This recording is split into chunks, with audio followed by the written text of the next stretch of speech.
In 2013, an unusually brutal monsoon swept through Central Africa. Torrential rains turned parts of the Congo basin into a network of overflowing rivers and submerged forests. Deep within the Virunga National Park, a UNESCO World Heritage Site straddling the borders of the Democratic Republic of the Congo, Rwanda, and Uganda, the rising waters overwhelmed animal trails, ranger stations, and centuries-old forest paths. Park rangers were dispatched to locate and rescue endangered wildlife trapped by the sudden flooding. One of them was a quiet yet determined ranger named Elias Nkosi, a seasoned conservationist who had grown up near the park and now patrolled its vast expanse with unmatched devotion. Elias received a distress report. A family of critically endangered African golden panthers, Father Baraka, Mother Zola, and their 3 cubs, had become trapped in a low-lying area near the Lubiriha River, where the water level had risen alarmingly fast.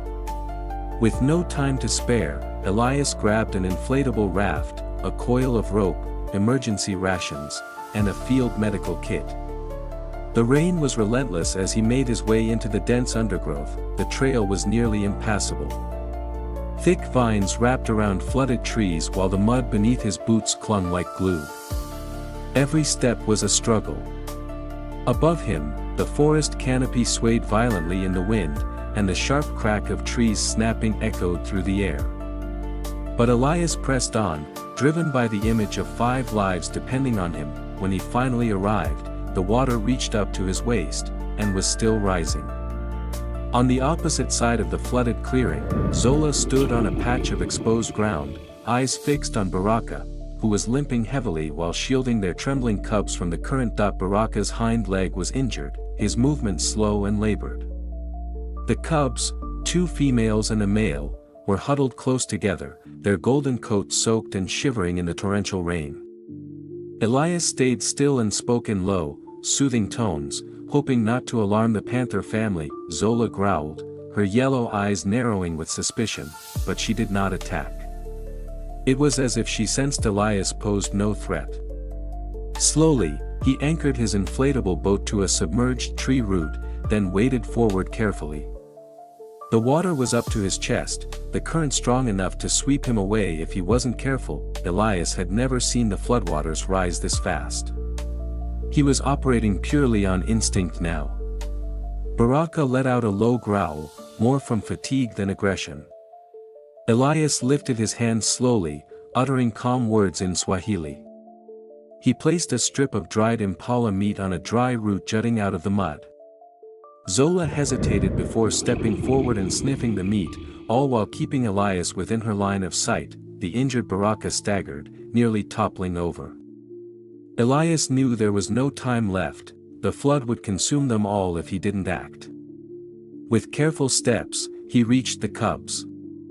Zola stepped aside slightly but kept her muscles tense, ready to react. One by one, Elias gently scooped the cubs into the raft, wrapping them in a dry thermal blanket.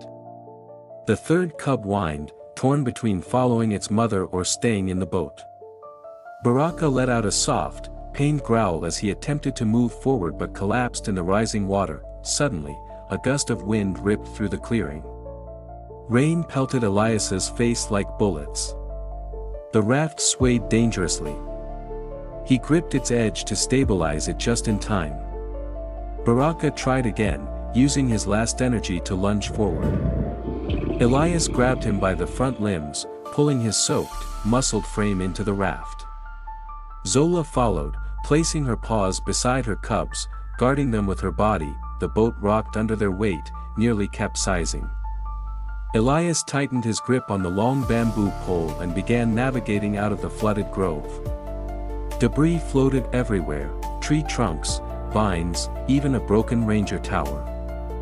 The sky was a wall of gray. Zola curled around her cubs, licking their fur, while Baraka let out weak, irregular growls each time the boat shifted. After an agonizing hour, Elias spotted high ground, an ancient ridge that barely rose above the flood line. He maneuvered the boat ashore, collapsing into the mud, utterly exhausted. The panthers slowly stepped off. Zola shook water from her shimmering coat. Baraka fell but pushed himself up, determined to remain strong for his family, Elias approached cautiously, medical kit in hand. Zola bared her teeth but did not attack. He knelt near Baraka and gently cleaned the jagged wound, then wrapped it in sterile gauze. Baraka winced but allowed the treatment. The cubs nestled beside their mother, occasionally mewing and swatting playfully at each other. The rain showed signs of slowing, but the air was still thick with dampness.